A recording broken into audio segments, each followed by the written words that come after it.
Estamos acá em Congo para expressar nossa solidariedade a todas as mulheres do mundo que sofrem violência.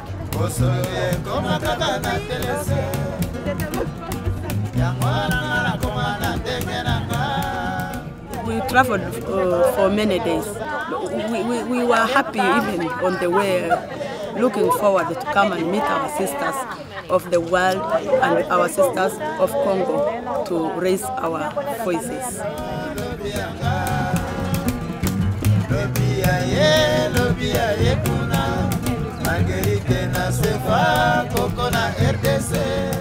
Espero de esta marcha que se oiga nuestra voz, las voces silenciadas de toda la mujer reprimida y que no está libre en su tierra. I believe that every woman in the world, especially in Africa, share the same experiences. And so if Congolese women are going to stand strong, and they're going to believe that the world is going to stand strong with them, like the Kenyans are standing strong with them, everybody else from the world is standing strong with them, it gives them some hope in life and in future.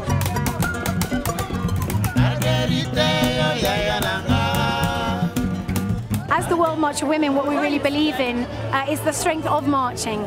It's the strength of women being out in the streets, making a noise, being rebellious, being where traditionally they're not supposed to be.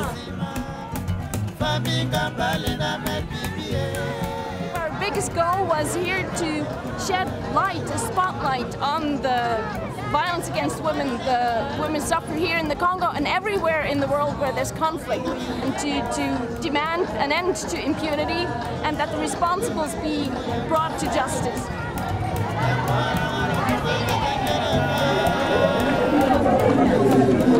Je viens de Kinshasa. Je suis contente d'être ici avec des femmes de partout pour parler des questions qui nous concernent. Les impressions sont bonnes, mais je me pose une question. Qu'est-ce que nous allons devenir après la marche? Puisque ça ne sert à rien que l'on parle beaucoup, que l'on fasse des revendications, mais je crois que le message doit arriver aux personnes concernées. Vous venez ici. Le fait de venir solidariser avec les femmes qui souffrent, ça encourage. Et si on peut aider à ce que la paix soit vraiment rétablie, ce serait vraiment très intéressant. Les violences sexuelles que nous connaissons dans ce pays sortent de l'ordinaire. C'est-à-dire, les victimes subissent des atrocités terribles. C'est une conséquence d'une situation de guerre et d'insécurité dans laquelle vit le pays actuellement. Nous avons des cas où on a mis des morceaux de bois dans les organes génitaux. Il y a des moments où on fait la mutilation. Il y a des moments où on a tiré à l'arme. Ça, ce n'est plus les viols. Ça, c'est la destruction. La destruction de la femme. Le fait que le viol tel qu'il a été mené, ça dépassait tout entraînement. Maintenant, ce ne sont plus les seuls hommes en armes et en uniforme qui violent. On a commencé à violer maintenant les femmes ou les jeunes filles, même dans des espaces où elles devraient être sécurisées. La seule raison, c'est qu'il y a impunité. Il y a beaucoup de difficultés. Pour la justice internationale, c'est très cher et les femmes ne peuvent pas y accéder vite. La justice au niveau national, l'appareil judiciaire est vraiment très lourd. Oui, il y a d'autres justices qu'on est en train de suggérer pour les tribunaux mixtes. Et c'est un processus au niveau de notre pays. Jusque-là, ce n'est pas encore accepté, mais c'est un grand plaidoyer que nous faisons. C'est pourquoi nous faisons des documentations, nous documentons les faits. Les femmes veulent accéder à la justice. La justice prend beaucoup de temps et la femme n'est pas patiente pour faire le suivi puisqu'elle doit nourrir sa famille, elle doit se faire soigner, tout ça. La justice transitionnelle, c'est un domaine de justice qui est en train de se développer à travers le monde. dans les pays qui viennent d'une situation de guerre, d'une situation de dictature, d'une situation de conflit armé. Comment on peut réformer la justice, la police et l'armée par rapport à ce qui a été vécu? Comment est-ce qu'on peut trouver ou donner la vérité aux gens qui ont vécu toutes ces situations là-bas? Comment est-ce qu'on peut faire en sorte que ceux-là qui ont trempé dans les crimes ne puissent plus se retrouver dans la sphère politique, militaire et sécuritaire? Voilà les préoccupations que nous avons. Veulent avoir la justice. Quand nous échangeons avec elles, c'est d'abord question d'arrêter les violences. Et la deuxième chose, c'est d'interpeller les auteurs qui y répondent de leurs actes et qu'on mette en place des mécanismes pour que cela ne se répète plus. Parce qu'il ne suffit pas seulement d'arrêter le coupable. Il faut aussi aller jusqu'au bout. C'est-à-dire qu'il y ait des jugements qui sont rendus, qu'ils purgent la peine, mais qu'il y ait aussi réparation sur la victime. Nous avions la campagne Nous pouvons participer à la marche mondiale des femmes ici à Bukavu, puisque c'est une action de proximité où nous faisons adhérer des individus, des gens comme moi et toi qui adhèrent pour changer, avec le principe du changement commence avec moi.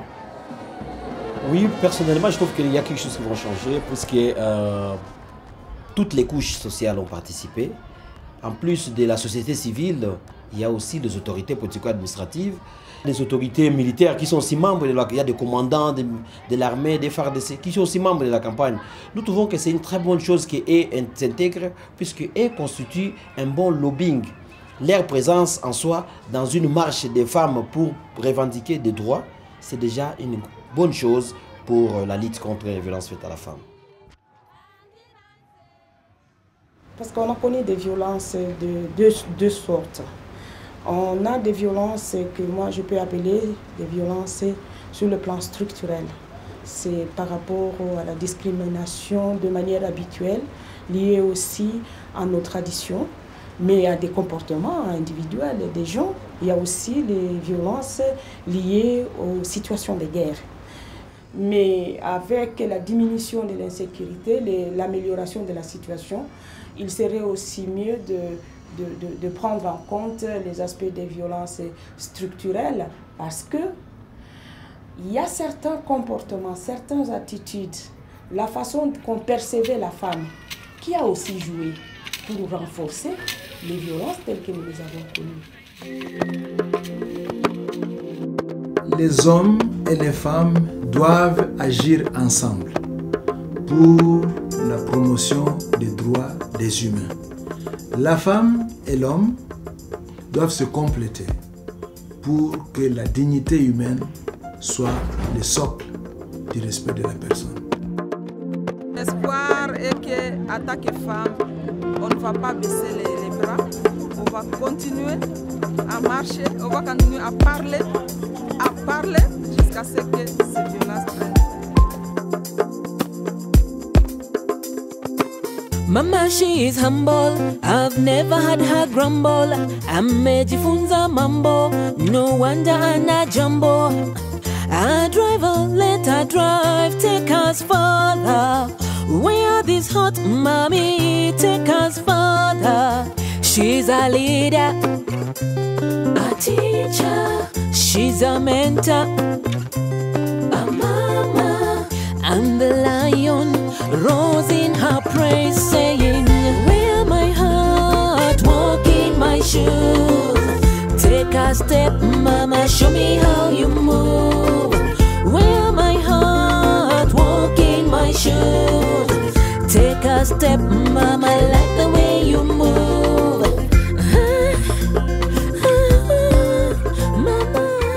Congo is believed to be a very dangerous country because of war. But we want to tell people in the world that we were here, we had fun, and the women are really encouraged, and we are together. And we're going to make it, we're going to march, and we're going to change the world and the lives of women.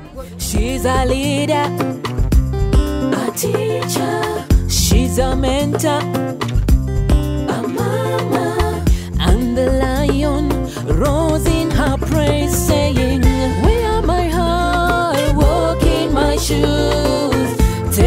step, mama, show me how you move. Wear my heart, walk in my shoes. Take a step, mama, I like the way you move.